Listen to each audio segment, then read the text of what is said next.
એ division police station વિસ્તારમાં દિન દહાડે લૂંટ કરવાના ઈરાદે છરીથી જીવલેણ હુમલો કરનારા 3 શખ્સોને પૂર્વ કચ્છ પોલીસે ગણતરીના કલાકોમાં ઝડપી પાડ્યા।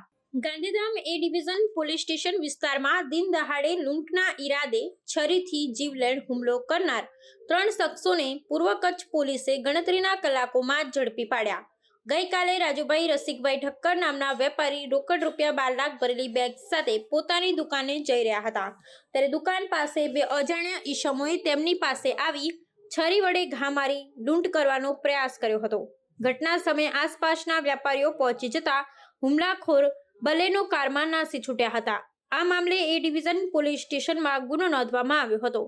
પોલીસ મહાનિરીક્ષક ચિરાગ કોરડિયા અને એસપી સાગર બાગમારાના સૂચનથી તપાસ તેજ કરવામાં આવી હતી। ડીવાયએસપી મુકેશ ચૌધરીના માર્ગદર્શન હેઠળ અને પોલીસ ઇન્સ્પેક્ટર NN ચુડાસમાની આગેવાનીમાં LCB સહિતની ટીમોએ સીસીટીવી ફૂટેજને આધારે આરોપીઓને ટ્રેસ કરી માલિયા હાઈવે પરથી કાર સાથે પકડી લીધા હતા। પકડાયેલા આરોપીઓમાં અબ્દુલ ઉર્ફે ગુરખો આમદભાઈ સોઢા ઉંમર વર્ષ 27, અસલમ ઉર્ફે ઇકબાલ ઉર્ફે ખિસકોલી હારૂન ડેવર ઉંમર વર્ષ 25 અને મામદ ઉર્ફે ઘોડો બાવલાભાઈ મથડા ઉંમર વર્ષ 21નો સમાવેશ થાય છે।